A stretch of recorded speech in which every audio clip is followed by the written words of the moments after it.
गोष्टींचा सिलसिला, गोष्टींचा सिलसिला. नमस्कार बालदोस्तांनो, गोष्टींचा सिलसिला या सदरामध्ये तुम्हा सगळ्यांचं खूप खूप मनापासून स्वागत. कसे आहात तुम्ही सगळे? सुट्टीचा आनंद नक्कीच घेत असणार आहात याची खात्री आहे, कारण आता पुन्हा एकदा आपण अभ्यासाच्या आपल्या पुढच्या वळणाकडे वळणार आहोत. आणि त्याआधी आपल्याला अर्थात तोही प्रवास आपला कदाचित काही दिवसांसाठी घरी बसून असणार आहे, पण त्यातही आपण आनंद घेऊन आपला अभ्यास, आपली पुढची कारकीर्द सुरूच ठेवणार आहोत. आणि हे सगळं पुन्हा त्याच वाटेने करण्यासाठी आणि आपलं मन अतिशय खंबीर करण्यासाठी अनुभवांची साथसंगत असणं अतिशय गरजेचं असतं. आणि ही अनुभवांची साथसंगत आपल्याला आपल्या गोष्टी देत असतात, नाही का? म्हणूनच आपण गोष्टींचा सिलसिला हे सदर सुरू केलं. गोष्टींचा सिलसिला या सदरामध्ये आपण संत ज्ञानेश्वरांच्या आणि त्यांच्या भावंडांच्या गोष्टी ऐकत आहोत. संत ज्ञानेश्वरांच्या जन्मापासून त्यांच्या असण्यापर्यंत, अस्तित्व असेपर्यंतच्या ज्या काही घटना घडल्या त्या आपण संक्षिप्त स्वरूपात या गोष्टींमधून बघतो आहोत. गेल्या वेळेला आपण हरिपाल जो व्याध होता, जो जंगलामध्ये राहणारा एक आदिवासी माणूस, त्यांनी वाट कशी रोखली, त्यांना संत मार्गावरती, भक्तीच्या मार्गावर संत ज्ञानेश्वरांनी डोळे उघडून त्यांचे खरं ज्ञानाची प्रचिती आणून कशा पद्धतीने गेले आणि गोपाळाला नवीन जीवन कसं दिलं हे पाहिलं होतं. त्या पुढची गोष्ट आज आपण बघूया. या सगळ्यांचा निरोप घेऊन दुसऱ्या दिवशी ही भावंड आणि सगळी संत मंडळी ही पुढच्या प्रवासाला निघालेली आहे. हा सगळा तीर्थयात्रेचा प्रवास आहे. हे आपण बरेच दिवस बघतो. म्हणजे एखादी घटना अशी सतत पुढे पुढे पुढे पुढे जाते. खरं तर ही तीर्थयात्रा, याचा अर्थ आपण असा घेतला पाहिजे की एका चांगल्या मार्गावर जाण्यासाठी अनेकांना आपण सोबत घेऊन जातो आणि त्या गोष्टीचं महत्त्व टप्प्याटप्प्यावर, पावलापावलावर अनेक प्रसंगांमधून घडवून देत आहोत. जशा आपल्या गोष्टी आपण आज वर्षभर गोष्टी बघतो आहोत, ऐकतो आहोत आणि तुम्ही कदाचित तुमच्या मित्रांना सांगायला सुरुवातसुद्धा केली असेल. श्यामची आई, त्यानंतर अनेक पंचतंत्रातल्या गोष्टी, महाभारतातल्या गोष्टी, गणेशाच्या गोष्टी, प्रसंगाच्या वेगवेगळ्या गोष्टी आणि आता संत ज्ञानेश्वरांच्या गोष्टी. ही आपलीसुद्धा गोष्टींची एक तीर्थयात्राच आहे बरं का मुलांनो. तर अशा पद्धतीने ही मुलं भक्तीचा सोपा मार्ग सगळ्यांना कळावा आणि समाजामध्ये जे काही अवडंबर करून ठेवलेला आहे भक्ती मार्ग किंवा देवांच्या पूजा, या सगळ्या बाबतीत कर्मकांड, ह्या सगळ्या ज्या अंधश्रद्धा पसरवून ठेवल्या आहेत समाजात, या काढून टाकून देवाची साधी आणि सोपी भक्ती कशी करायची हे सांगण्यासाठी लहान असल्यापासून ते आपल्या जीवनाचं, आपल्या आयुष्याचं कर्तव्य इप्सित मानून या मार्गामध्ये सगळ्यांना सोबत घेऊन पुढे प्रवास करताय. आणि हा हरिपाल व्याध अक्षरशः संत ज्ञानेश्वरांना सोडावंसच वाटेना अशीच ही मुलं होती की त्यांच्याकडून जितकं घ्यावं, जितकं शिकावं तितकं कमी होतं. मग त्याने काय केलं माहिती आहे मुलांनो? तो सुद्धा या तीर्थयात्रेच्या त्यांच्या यज्ञामध्ये सामील झाला, त्यांच्या या प्रवासामध्ये सामील झाला. आपल्या मुलांना, आपल्या बायकोला, सगळ्या परिवाराला घेऊन, आपल्या सवंगड्यांना घेऊन तो या तीर्थयात्रेमध्ये सामील झाला. बघा, कुठलाही धर्म नाही, जाती नाही, पंथ नाही, कोणी कमी नाही, उच्च नीच हा कुठलाही प्रकार नाही, श्रीमंत गरीब हा कुठलाही भेदाभेद नाही, काळा गोरा हा कुठलाही वर्णभेद नाही. प्रत्येक जण ज्याला भक्तीचं महात्म्य आणि महत्त्व कळत होतं, तो प्रत्येक जण या भक्ती मार्गाच्या यात्रेमध्ये सहभागी होत होता, सामील होत होता. आणि ही यात्रा अशीच अखंड सगळ्यांना घेऊन प्रत्येक क्षेत्राचं महत्त्व सांगत पुढे चालली होती. पुढचं क्षेत्र होतं ते म्हणजे प्रयाग क्षेत्र. तुम्ही कधीतरी मोठ्यांच्या, आजी आजोबांच्या वगैरे तोंडून ऐकलं असेल किंवा विचारा नक्की ही गोष्ट ऐकल्यावरती. तर काशी, प्रयाग ही जी क्षेत्र आहेत ही अतिशय पवित्र अशी तीर्थक्षेत्र मानली जातात. फार पूर्वीपासून तिथे देवांचे काही अवतार झाले, तिथे देव स्वतः होते आणि त्या स्थानांना जे महत्त्व त्यामुळे प्राप्त झालं ते अजूनही तसंच, अजून तागायत तसंच आहे. त्या तीर्थक्षेत्रांवरती काही गोष्टी केल्यावर एक विशिष्ट प्रकारचं फळ मिळतं असं सांगून ठेवलेलं आहे आणि ते लोक अजूनही मनामध्ये पाळून आहेत की आयुष्यात एकदा तरी, जसं आपण म्हणतो की बाहेरगावचा प्रवास परदेशातला झाला पाहिजे किंवा माणसाने काश्मीरला गेलं पाहिजे, बर्फाच्या क्षेत्रात गेलं पाहिजे, तसं काशी आणि प्रयाग या तीर्थक्षेत्रीसुद्धा जाणं झालं पाहिजे वयाच्या कुठल्या तरी एका टप्प्यावरती. आणि तेव्हा ते उतरत्या वयामध्ये असं म्हटलं जातं.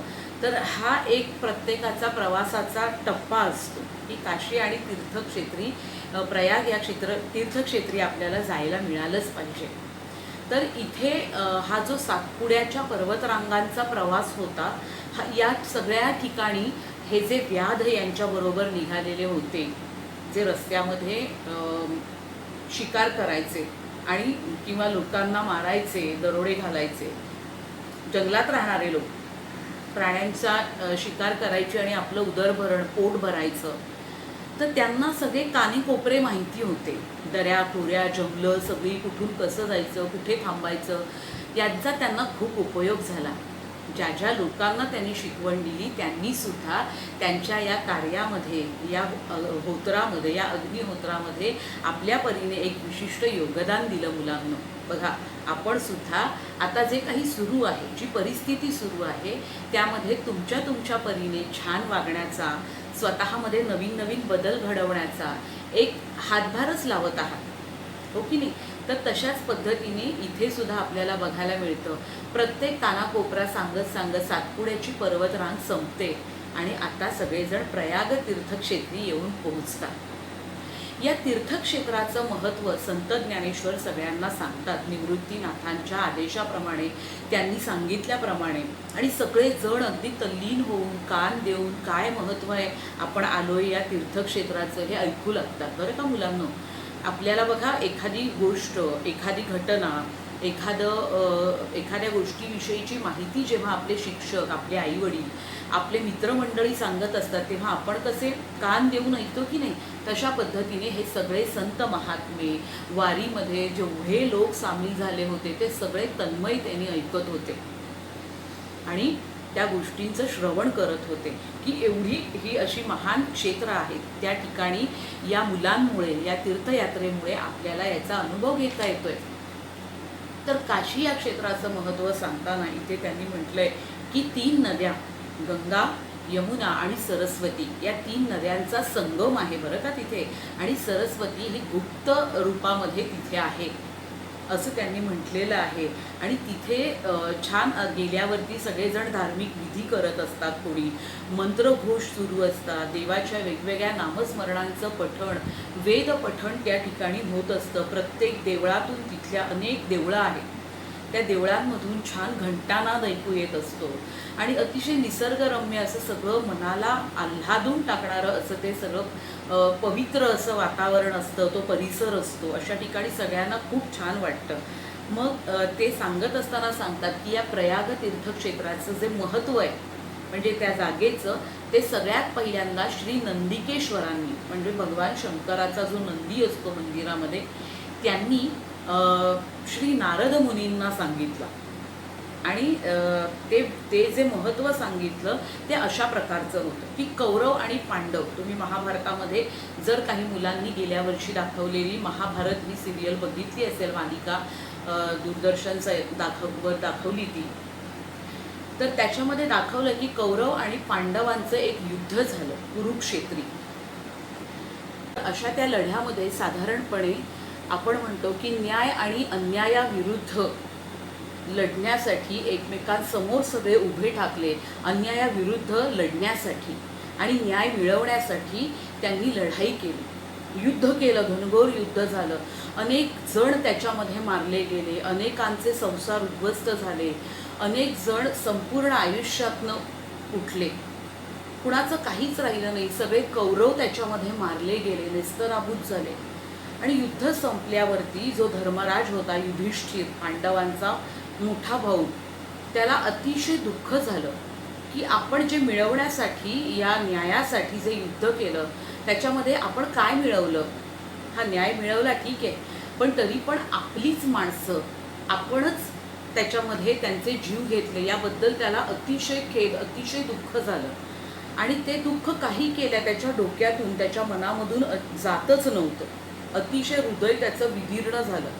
प्रचंड दुःखी झाला तो, इतका दुःखी की त्याच्या डोळ्यातून गळागळा अश्रू सतत वाहतच असायचे. तरीही त्याने केलेल्या त्या गोष्टीचा पश्चाताप होत नव्हता. जेवढी त्यांच्याकडची माणसं मारली गेली तेवढीच समोरची माणसंसुद्धा त्यामध्ये खूप मोठा संहार झाला.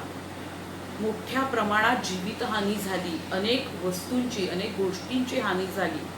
किती जणांची मनं उद्ध्वस्त झाली, किती जणांचे संसार उद्ध्वस्त झाले. त्यामुळे तो दुःखी कष्टी झालेला जो युधिष्ठिर होता तो स्वतःला या गोष्टीमध्ये माफ करू शकत नव्हता. त्याची ती मनाची अवस्था बघून जे मार्कंडेय ऋषी होते ते म्हणाले, हे बघ धर्मराजा, तू काही वाईट वाटून घेऊ नकोस, तुझी चूक नाही आहे. हा क्षत्रिय धर्म होता एका स्त्रीला न्याय मिळवून देण्यासाठी आणि त्याचं तू पालन केलंयस. त्यामुळे तू याच्यामध्ये अजिबात अपराधी वाटून घेण्याचं काहीच कारण नाही. ज्याने जे कृत्य केलं त्याला त्या प्रकारची शिक्षा मिळालेली आहे. त्यामुळे आता तू ही सगळी मरगळ, हे सगळं दुःख हे सोडून दे. आता सुद्धा हे जे सगळं चालू आहे वातावरण, याच्यामध्ये अनेक जण दगावत आहेत, अनेक जण सोडून जात आहेत. आपले प्रिय घरचे लोक आपल्याला सोडून जात आहेत आणि याचं दुःख मनाशी घेऊन आयुष्यभर आपल्याला जगायचं आहे. पण तरीसुद्धा आयुष्याचा पुढचा प्रवास सुरूच ठेवावा लागतो ना मुलांनो. कितीही मोठं संकट ओढावलं तरीसुद्धा. आणि हेच मार्कंडेय ऋषी जे होते ते युधिष्ठिराला सांगत होते. आणि तरीसुद्धा युधिष्ठिर हे दुःख विसरायला तयार नव्हता. त्याच्या अश्रुधारा काही कमी होत नव्हत्या. आणि हे बघून मार्कंडेय ऋषी म्हणाले की इतकं सांगूनही जर का तुला स्वतःचं दुःख आवरता येत नसेल तर मला तुला एक सांगायचं आहे की याबद्दल तू एक प्रायश्चित्तसुद्धा करू शकतोस. या सगळ्या तुझ्या मनामध्ये जो एक पापभाव निर्माण झाला आहे त्याच्याबद्दल एक उपाय आहे आणि हा उपाय तू करून बघ. तेव्हा युधिष्ठिर एकदम अधीर झाला. काय आहे लवकर सांगा, मी नक्की करेन ही गोष्ट जी तुम्ही सांगणार आहात. तेव्हा मार्कंडेय ऋषी सांगतात की तू प्रयाग क्षेत्री जा. प्रयाग क्षेत्री तिथे यात्रा कर. वेगवेगळी देवळं, तीर्थस्थानं या ठिकाणी तू जाऊन ये आणि तिथल्या त्रिवेणी संगमात म्हणजे 3 नद्या गंगा, यमुना आणि सरस्वती जिथे एकत्र येतात तिथे स्नान केल्यावरती आपली सगळी पापं धुतली जातात असं म्हणतात. अनेक दानव, ऋषी, संत तिथे येऊन स्नान करतात आणि आपल्या पापांमधून मुक्तता मिळवतात. तिथे आपल्या पितरांची जर का शांती केली, श्राद्ध घातलं तर त्यांनासुद्धा मुक्ती मिळते. जन्म मरणाचा जो फेरा असतो की तुमच्या राहिलेल्या इच्छा, त्यासाठी पुन्हा जन्म, मरण हे सगळं सुटतं आणि तुम्हाला मुक्ती मिळते. हे सगळं चक्र संपून जातं. तर तू एक काम कर की तू प्रयाग क्षेत्री जा आणि तिथे स्वतःला शांत करण्याचा प्रयत्न कर. याच तीर्थक्षेत्रामध्ये भगवान महादेवांचं सुद्धा अस्तित्व आहे. सूर्यकन्या जी आहे यमुना नदीच्या स्वरूपात तिथे अवतरलेली आहे. असं या संपूर्ण जागेचं महात्म्य आहे. आणि हे सांगत असताना सगळेजण ऐकत होते तल्लीनतेने आणि या भावंडांचे अक्षरशः आभार मानून प्रत्येकाने की या तीर्थक्षेत्री आम्ही कधी येऊच शकलो नसतो किंवा याचं महत्त्व आम्हाला अन्यथा कोणी मोठ्या पंडितांनी, ऋषींनी इथल्या सांगितलं देखील नसतं. पण तुम्ही घेऊन आलात इथे आणि ह्या सगळ्या जागेचं, या ठिकाणांचं महत्त्व आम्हाला समजावून सांगितलं. वेगवेगळ्या ठिकाणची जे लोक आहेत ते आपण अनुभवतो आहोत, त्यांच्याबद्दलच्या गोष्टी अनुभवतो आहोत. हे सगळं तुमच्यामुळे होत आहे. म्हणून सगळे त्यांच्याप्रती कृतज्ञ झाले, त्यांच्या पाया पडले, नमस्कार केला आणि सगळ्यांनी त्या त्रिवेणी संगमामध्ये, त्या तीर्थामध्ये तिथे स्नानं उरकून घेतली. पण इथे ही जी भावंड होती, ही भावंड कुठेतरी अजूनही घाटावरच उभी होती. त्यांचं मन कुठेतरी रेंगाळत होतं आणि ते कुठल्या तरी गोष्टीचा विचार करत होते. ही गोष्ट कुठली असेल हे कोणालाच माहिती नव्हतं, कारण ते फक्त त्या भावंडांनाच माहीत होतं. इथे हरिपाल व्याध प्रत्येकाला हाताला धरून कुठे खोल आहे, कुठे पाण्यामध्ये जास्त जाऊ नका, पाण्याचा प्रवाह कुठे जास्त आहे हे सांगत होते. या भावंडांना मात्र कुठेतरी हे सगळं अवगत होतं, पण ते कशाचा तरी विचार करत होते. कशाचा हे आपण पुढल्या गोष्टीमध्ये बघणार आहोत. आजचा प्रसंग आणि प्रयाग क्षेत्राची ही जर का सांगितलेली छोटीशी गोष्ट तुम्हाला आवडली असेल तर तुमच्या मित्रांना मैत्रिणींना नक्की सांगा. आणि जर कधी आयुष्यात योग आला तर या तीर्थक्षेत्री आपण नक्की जाऊन यायला पाहिजे अशी मनाशी हुणगाट बांधा. ते अशासाठी की आपण ऐकलेल्या गोष्टींमध्ये जेव्हा आपण प्रत्यक्ष जातो त्यावेळचा मनाचा आनंद हा वेगळा असतो. गोष्ट ऐकत असताना आपण ते ठिकाण फिरत असतो, पण प्रत्यक्ष गेल्यावर आपण याच्याबद्दलची अशी ही गोष्ट ऐकली होती हे तेव्हा आठवतं आणि मनाला एक वेगळ्या प्रकारचं समाधान मिळतं. तर गोष्टी ऐका, गोष्टी सांगा आणि गोष्टींची ही परंपरा अशीच सुरू ठेवा. भेटूया पुढल्या शनिवारी अशीच एक लहानशी छोटी तुमची आवडती मनाच्या अगदी जवळची गोष्ट घेऊन. तोपर्यंत टाटा. चा सिलसिला, गोष्टींचा सिलसिला.